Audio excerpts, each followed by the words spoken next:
O incidente com a jovem futura mãe provocou uma onda de choque em toda a cidade e forçou os moradores a permanecerem em casa. As investigações subsequentes revelaram uma verdade chocante. Este incidente era um elo em uma cadeia de eventos misteriosos recentes. Embora os investigadores tenham conseguido prender vários suspeitos, muitas circunstâncias ainda permanecem envoltas em mistério.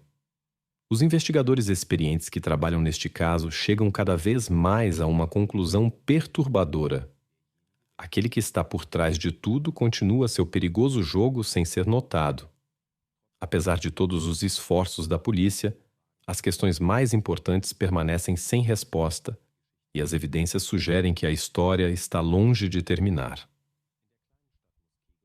Na pequena cidade de Muskegon, no estado de Michigan, começou em 1987 a história de Amanda Blackburn. Ela passou sua juventude em Indianápolis, até que a família decidiu se mudar para a vizinha Acker, em 1995.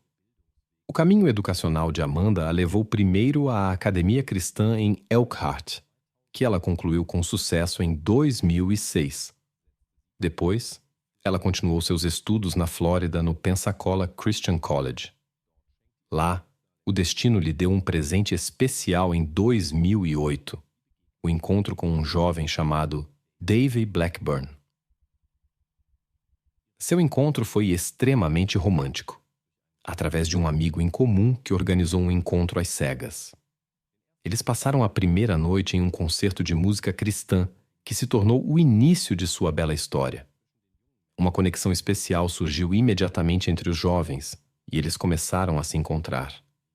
Davey, que era estudante de teologia e se preparava para se tornar pastor, compartilhava com Amanda a profunda fé em Deus. Seu relacionamento se desenvolveu ao longo de vários anos à distância, o que trouxe certas dificuldades.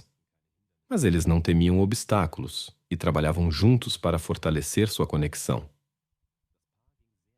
O casal levou muito a sério a construção de seu relacionamento e até buscou aconselhamento com um conselheiro familiar. As pessoas ao seu redor notavam a bondade extraordinária de Amanda, sua alma luminosa e seu grande coração. Conhecidos frequentemente, falavam sobre como os dois se complementavam harmoniosamente.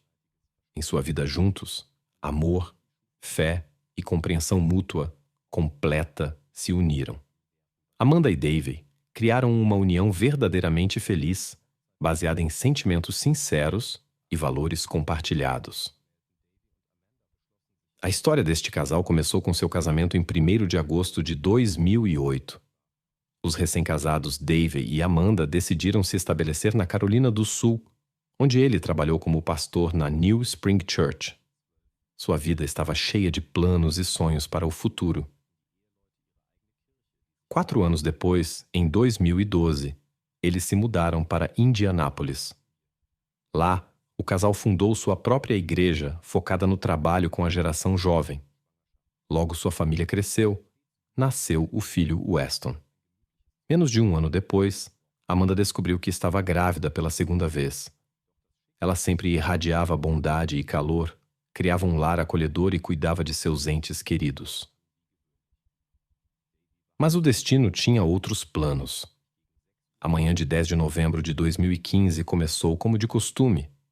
Davey acordou às 4h30 e saiu por volta das 6 horas para seu treino habitual na academia local. Amanda ficou em casa com a criança. Segundo ele, deixou a porta da frente destrancada. O treino durou cerca de 1 hora e terminou às 7h10. No caminho para casa, Davey falou ao telefone com um amigo e se envolveu na conversa. Quando chegou em casa às 7h30, decidiu não entrar imediatamente para não perturbar Amanda e Weston enquanto dormiam. Ele ficou no carro e continuou a conversa telefônica. Só às 8h20, após terminar a ligação, Davey entrou na casa pela porta da frente.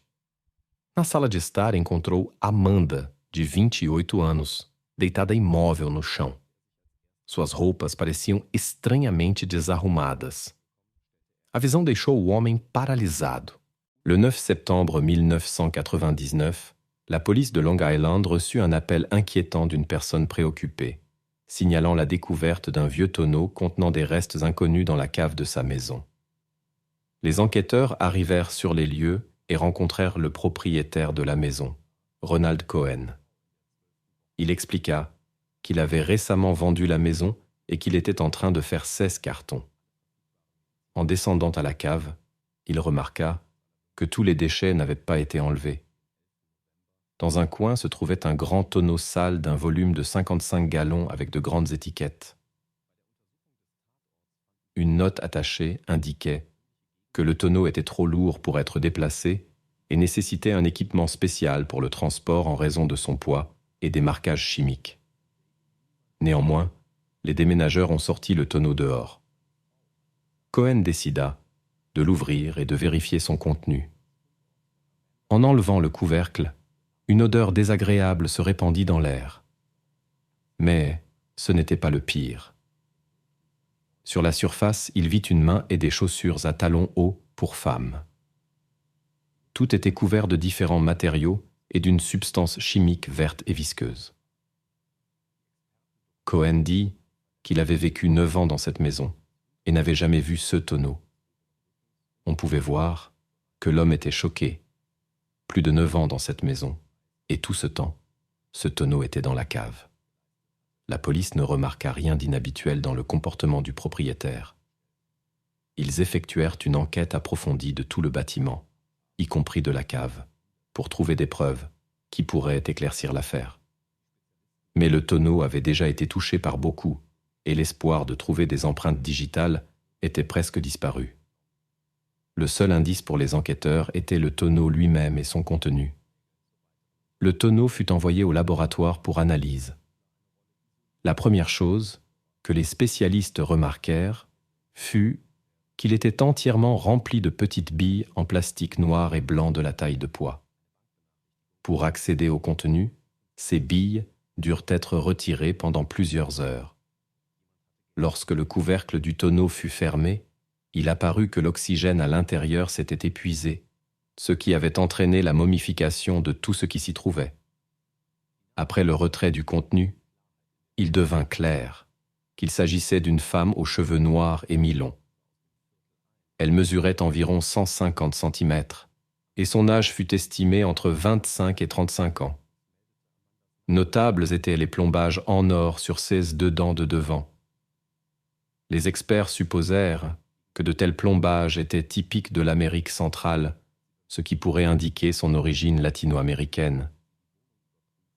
La femme portait un manteau léopard en fourrure synthétique et une robe à motifs floraux. À ses pieds, il y avait des chaussettes en laine et des chaussures. Ce style vestimentaire était populaire chez les femmes dans les années 60 et 70. De plus, la femme était enceinte de 8 mois. Au fond du tonneau, les enquêteurs découvrirent un liquide vert visqueux qui s'avéra être un mélange de liquide et de peinture. À l'intérieur du tonneau, ils trouvèrent également un sac à main contenant un carnet, un ensemble de maquillage et un portefeuille avec la carte de visite d'un médecin qui était à la retraite depuis longtemps. Como não havia câmeras de vigilância perto da casa de Amanda, os investigadores tiveram que proceder de maneira diferente. Eles começaram com uma pesquisa porta a porta na vizinhança, perguntando aos moradores sobre ocorrências incomuns naquela manhã. Seus esforços valeram a pena. Um morador compartilhou informações importantes. Por volta de 1 hora antes das 7 da manhã, ele notou um transeunte suspeito usando um moletom preto com capuz que cuidadosamente escondia seu rosto sob o capuz. Esta pessoa estava se movimentando nas imediações da residência de Amanda. Outra testemunha ocular confirmou que também havia visto um estranho falando alto ao telefone enquanto caminhava pela rua. Por volta das 7 horas, uma terceira testemunha observou uma cena estranha. Um desconhecido engatou um veículo estranho em seu carro e partiu com ele. Felizmente, este momento foi registrado por uma câmera de rua. Uma outra vizinha compartilhou observações perturbadoras. Quando estava em casa, por volta das 6h40, ela ouviu 2 sons altos que soavam como estalos seguidos por um grito feminino. Naturalmente, o marido de Amanda foi inicialmente suspeito. No entanto, ele afirmou que estava na academia naquele momento. Os investigadores precisavam verificar sua declaração. Eles foram até o clube esportivo para verificar a presença de Davey lá. Sua presença no estúdio foi confirmada. Seu círculo social descreveu Davey exclusivamente de forma positiva. Um pastor digno, um pai exemplar. Os parentes rejeitaram categoricamente a possibilidade de seu envolvimento em conflitos domésticos. Os oficiais inocentaram o marido. Paralelamente, começaram a procurar pelo carro que havia sido levado, esperando que esta pista levasse à solução. O veículo foi encontrado rapidamente. Estava estacionado na beira da estrada, não muito longe da casa de Amanda. Durante a inspeção do interior, um recibo de caixa eletrônico chamou a atenção, encontrado no chão do lado do passageiro. O documento mostrava uma transação mal sucedida às 6h36 da manhã. Os últimos dígitos do cartão no recibo correspondiam ao número do cartão de Amanda. Esta descoberta confirmou a conexão entre todos os incidentes. Aparentemente, Amanda havia encontrado acidentalmente um intruso em casa, que originalmente só queria roubar objetos de valor. A investigação revelou que várias pessoas estavam envolvidas neste incidente. Isto foi confirmado por imagens de vigilância da casa que foi invadida. Uma descoberta interessante foi um suéter rosa feminino encontrado no banco do motorista do veículo apreendido. Durante a busca no porta-malas deste carro, foram encontrados um controle remoto, um suéter masculino verde tamanho 20XL, um conjunto de roupa de cama e uma sacola com laranjas. Os especialistas coletaram amostras do suéter e de várias partes do interior do veículo. Durante a investigação, descobriu-se que os visitantes não convidados apareceram na casa quase imediatamente após a partida do marido de Amanda, Dave, para a academia. Após 30 minutos, alguém tentou usar o cartão bancário da proprietária da casa. Os oficiais localizaram o caixa eletrônico onde foi feita uma tentativa de sacar $500 às 6h36 da manhã. Ao verificar as gravações, notaram um desconhecido dirigindo um Chrysler Sebring prateado. O mesmo carro foi registrado pelas câmeras perto da casa de Amanda. A pessoa no caixa eletrônico escondia seu rosto com um suéter rosa e um capuz. Nas gravações de um caixa eletrônico próximo, apareceu o mesmo desconhecido. Lá, ele conseguiu sacar $400 às 6h54 da manhã. Até 17 de novembro, os resultados das análises estavam prontos. Após uma verificação no banco de dados, foi encontrada uma correspondência. Os dados apontavam para Jaylen Watson, de 21 anos. Ele havia sido recentemente libertado. Em 6 de agosto, recebeu liberdade antecipada de sua detenção por invasão de propriedade. Ao investigar suas redes sociais, os investigadores descobriram uma conexão com Diane Gordon, de 24 anos. Por uma coincidência surpreendente, ele também havia sido recentemente libertado em condicional por uma ofensa similar. Descobriu-se que eles haviam trabalhado juntos anteriormente. Estes dois se tornaram os principais suspeitos no caso.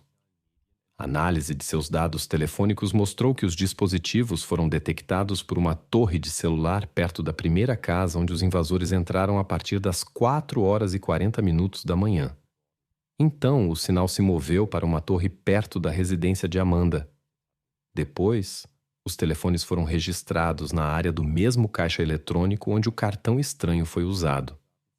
Durante a investigação, os oficiais descobriram um número de celular adicional que seguiu a mesma rota naquela manhã. A proprietária era a irmã de um jovem, Larry Taylor Jr., de 18 anos. O jovem já tinha problemas com a lei. Ele havia sido anteriormente acusado de comportamento inadequado após um incidente com uma mulher em um estacionamento. Quando os investigadores visitaram a irmã de Larry, ela compartilhou informações importantes.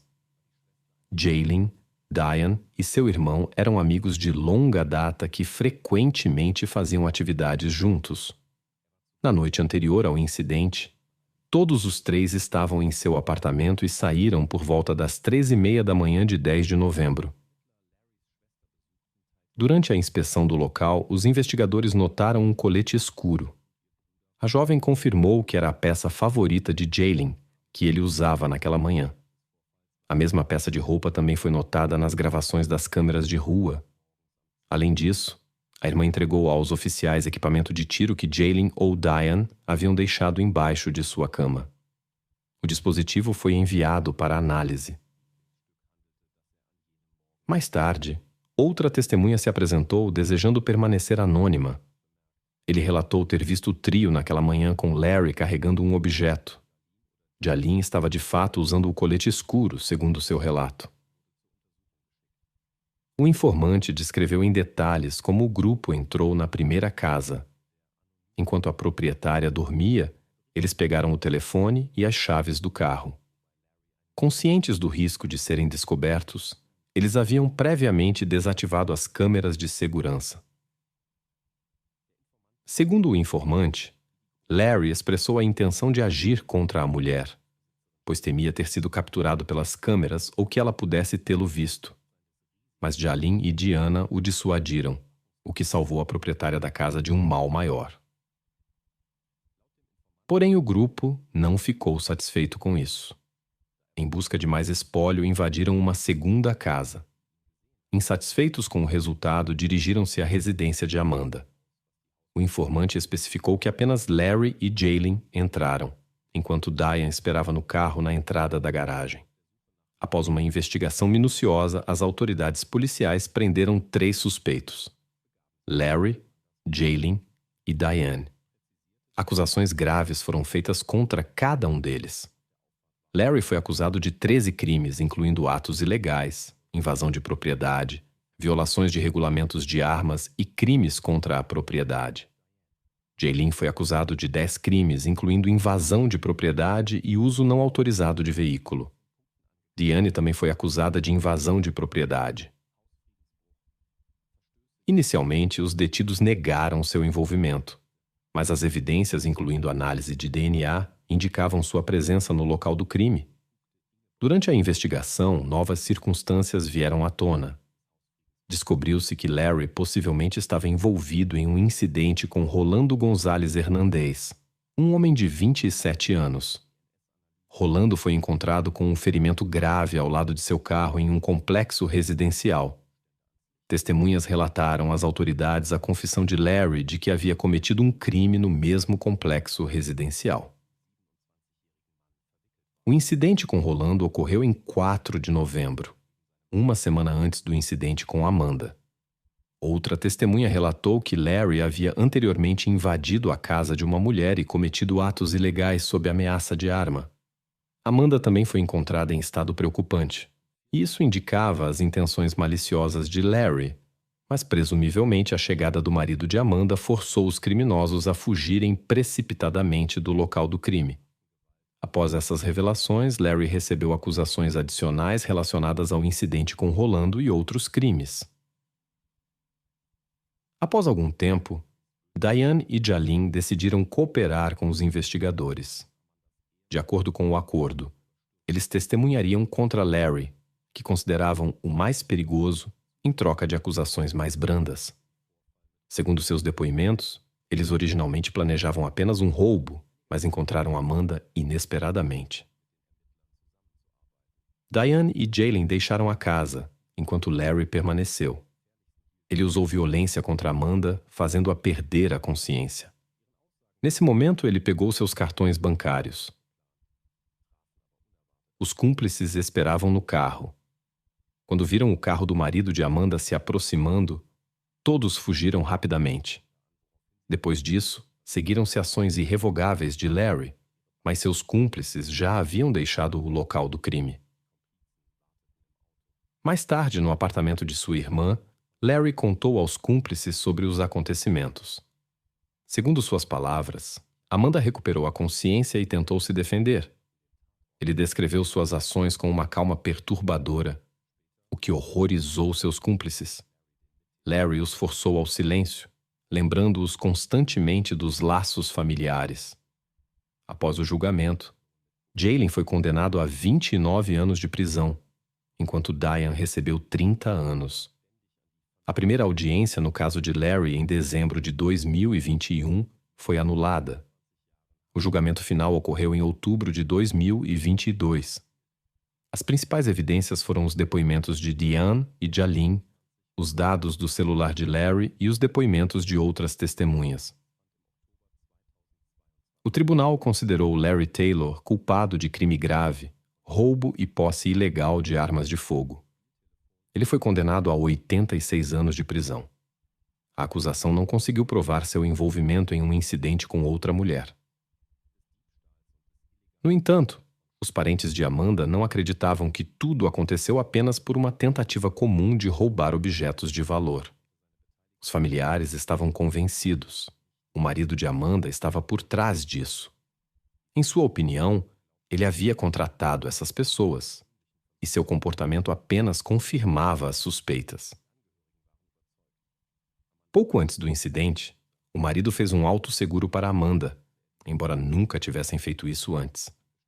Ele explicou isso dizendo que sua esposa estava esperando seu segundo filho e queriam se precaver contra complicações.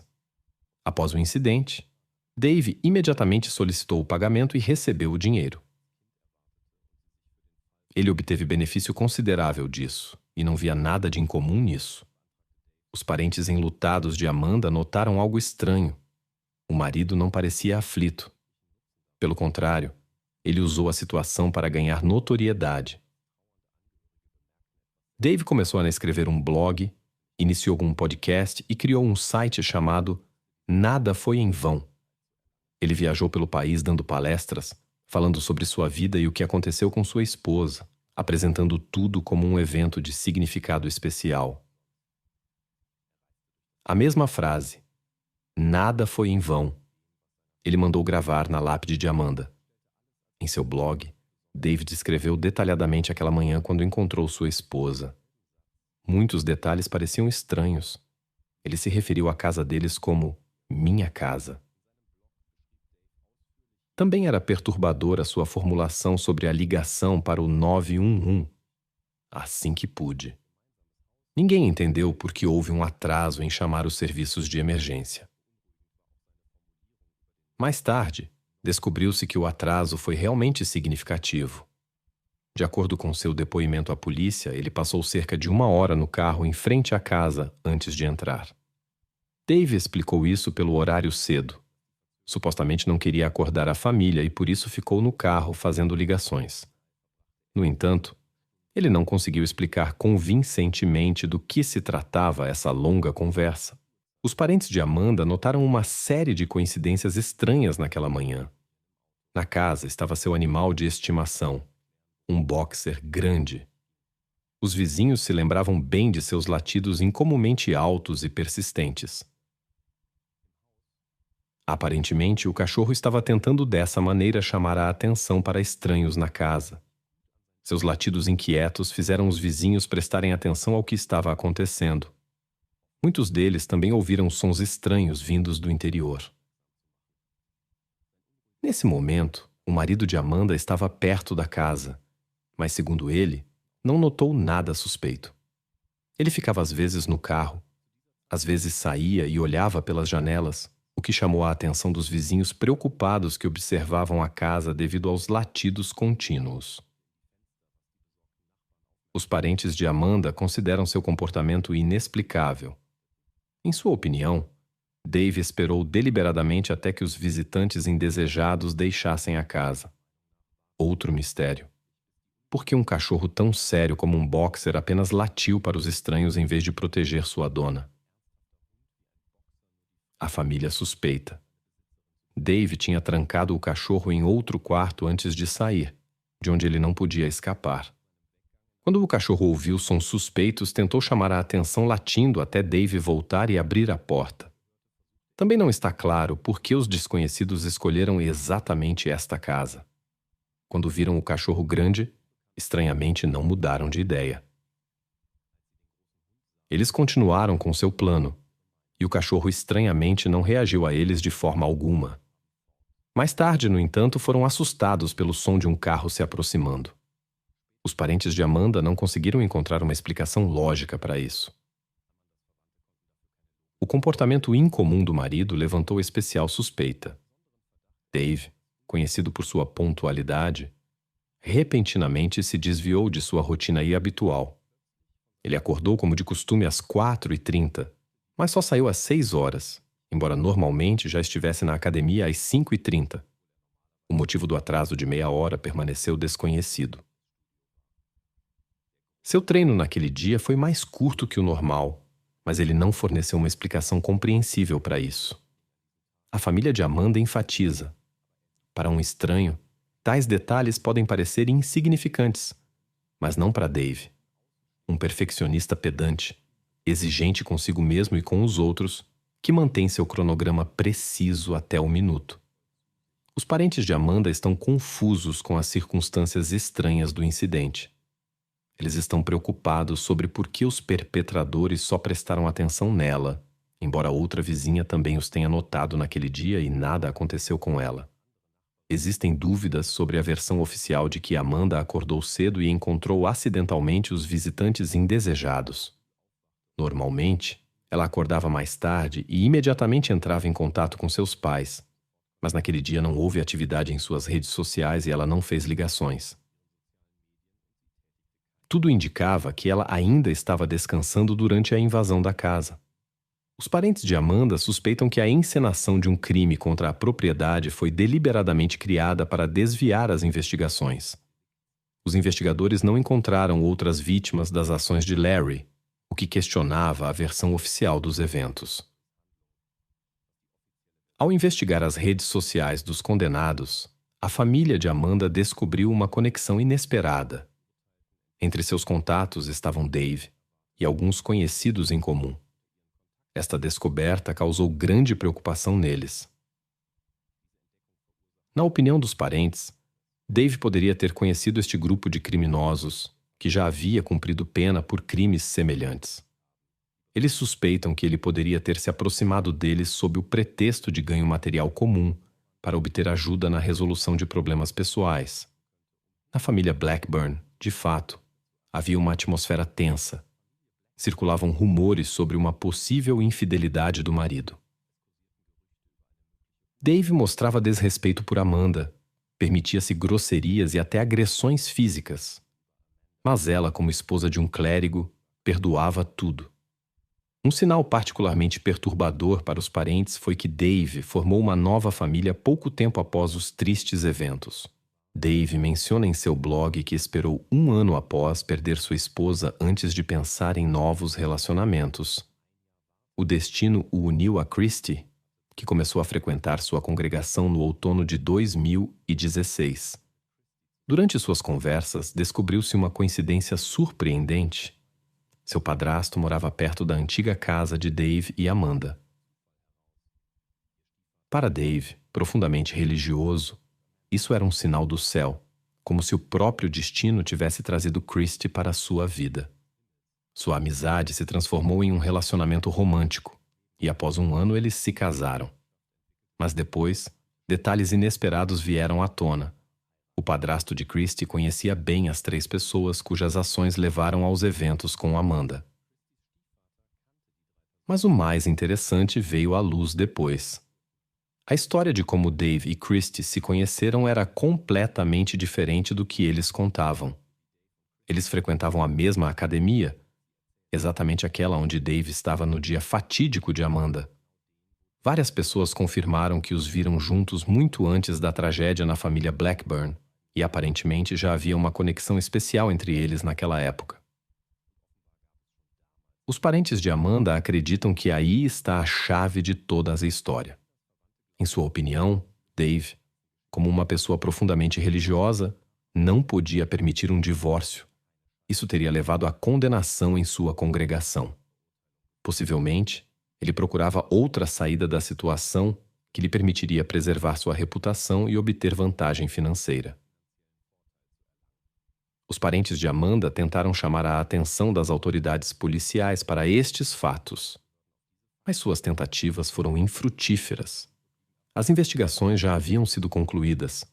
Outros foram considerados culpados, e a reputação do respeitado pastor permaneceu imaculada.